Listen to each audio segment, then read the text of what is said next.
Hello and welcome to Nagaland TV. This is Imlisen Laimchun and you're watching Afternoon Updates.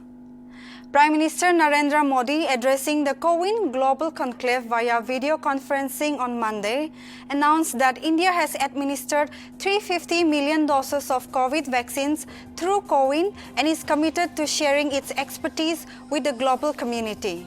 Modi offered the vaccination tracking platform as a digital public good to other countries. He also asserted that India has been committed to sharing its expertise and resources with the global community in combating the pandemic. Modi also highlighted that technology is integral to India's fight against COVID and said vaccination is the best hope for humanity to emerge successfully from the pandemic. About 50 countries including Canada, Mexico, Nigeria, Panama and Uganda have shown interest in adopting CoWIN to run their vaccination drives.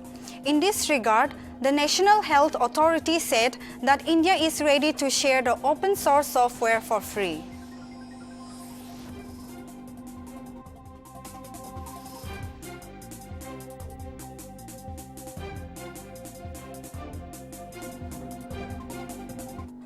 State Bank of India, India's largest lender and banking institution, in a report has said that though the wave of COVID is not yet over, the much-feared third wave of the COVID-19 pandemic is likely to hit India by mid-August, while cases may peak in September.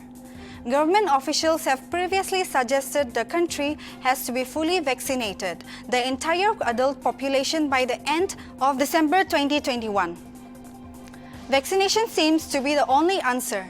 India has started giving more than 40 lakh vaccination doses, while states like Rajasthan, Delhi, Himachal Pradesh, Kerala and Uttarakhand have already given both vaccine doses to a larger percentage of the population. Above 60 years, the overall vaccination in rural areas remains low.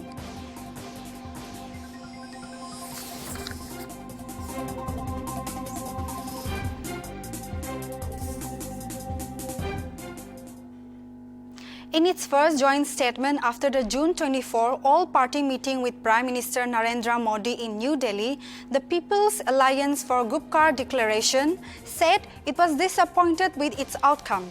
In the statement issued a day after the allies met, the pact said restoration of the statehood was the BJP's commitment on the floor of the parliament, so any assembly election must be held only after restoration of full statehood for Jammu and Kashmir.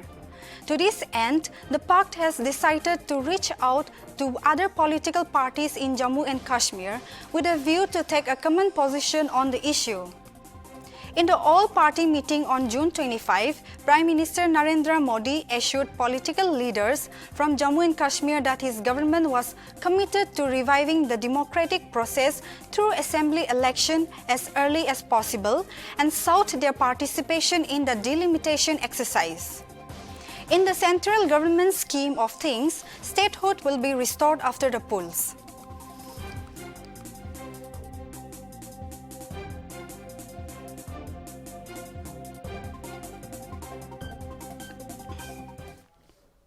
Punjab Chief Minister Amarinder Singh to meet Congress President Sonia Gandhi today to resolve the ongoing crisis with Navjot Singh Sidhu.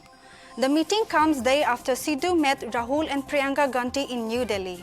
Sidhu and Amarinder have been at loggerheads with each other, with the former cricket-turned-politician attacking the Punjab Chief Minister over the alleged delay in justice in the 2015 incidents of sacrilege and subsequent police firing. Earlier, a three-member panel was set up by Sonia Gandhi to resolve infighting and said Amarinder Singh is fit to be the leader of the party in the state, but Sidhu should also be given a key role. Rahul Gandhi also held meetings with senior leaders of the Punjab unit for several days in Delhi. Rahul and Priyanka Gandhi are trying to bring all Congress leaders, including Sidhu, on a common platform and present a united Congress ahead of the state elections. Party leader Rahul Gandhi, who met Sidhu last week, is likely to join the Punjab Chief Minister's meeting with Sonia Gandhi. The Congress central leadership has been trying to solve the Punjab crisis, which has emerged ahead of the state assembly elections due to early next year.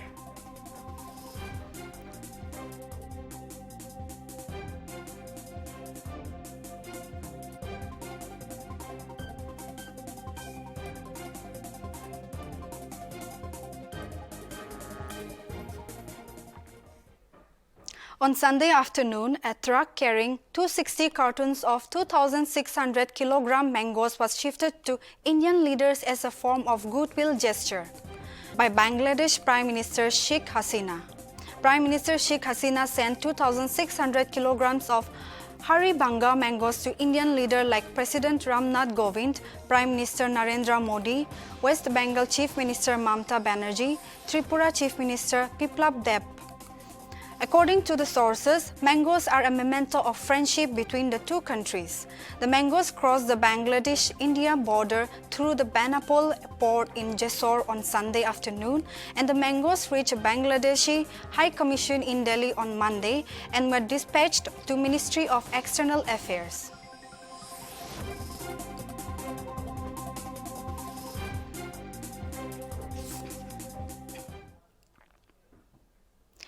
AIMIM chief Asaduddin Owaisi on Monday made a controversial statement that the RSS leader Mohan Bhagwat is trying to pull over people's eyes, and if that he's really concerned that lynching is happening against the Muslim community, is he also accepting that a certain section of the majority community is changed into, and if they are, which ideology is responsible for, and who is encouraging them? Asaduddin reacted to RSS chief Mohan Bhagwat's statements soon after Bhagwat said that those indulging in mob lynching are against Hindutva and should be punished. He, however, stressed that there have been some false cases of lynching at times. He also stated that all Indians are the same and those asking Muslims to leave the country cannot call themselves Hindus.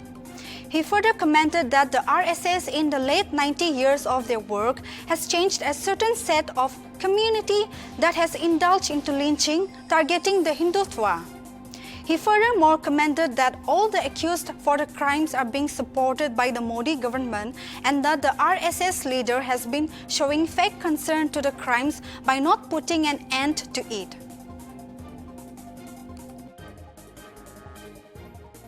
The statement given by the RSS chief, Shri Mohan Bhagwat, he's trying to basically pull a wool over people's eyes. And why is it that people who have all these accused of such heinous crimes are being openly supported by the Modi government? The killer, one of the accused of Akhlaq, when he died, the ex-union minister went over there and lead a wreath over his dead body. When Alimuddin Ansari's killers were convicted, an ex-union minister garlanded those convicted killers. Taking a strict view of a March 2015 incident in which 4 former and 2 current members of the Kerala Legislative Assembly created a ruckus while protesting the presentation of the annual finance budget, the Supreme Court on Monday said acts of indiscipline inside Parliament and the state assemblies cannot be condoned. During the hearing conducted through video conferencing, the Apex Court referred to the incident in the Kerala Assembly, observed that the MLAs had obstructed presentation of finance budget and said such kind of behavior is unacceptable. A bench of Justice D.Y. Chandrachud and Mr. Shah pointing to the unruly behavior by the legislators, including climbing onto the speaker's dais, throwing microphones and destroying public property worth over 2.2 lakh, further stated that such kind of incidents are increasing and they are happening even in Parliament. The allegation in the present case has admittedly happened during the budget session of the legislature as a part of the protest by opposition members of Legislative Assembly against the budget presentation by the then Finance Minister due to the then prevailing political reasons.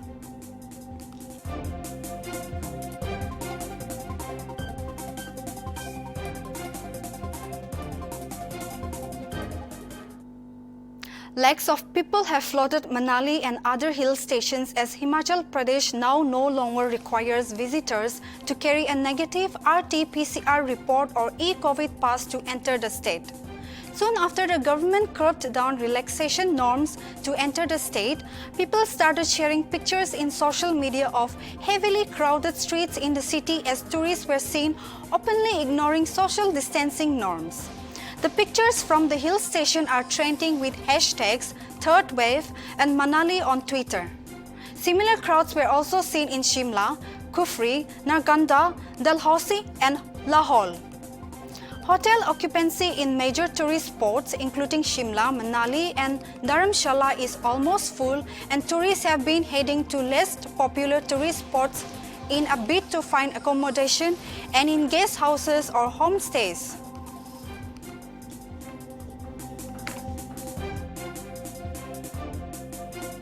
और मैं नहीं मानता हूँ कि दूसरी wave ख़त्म हो गई। ये कंटिन्यूस प्रोसेस चला हुआ है। कोविड-19 जो है जब से वुहान से चला था, ये 19 में आया था, इसलिए इसका नाम कोविड-19 चला गया है।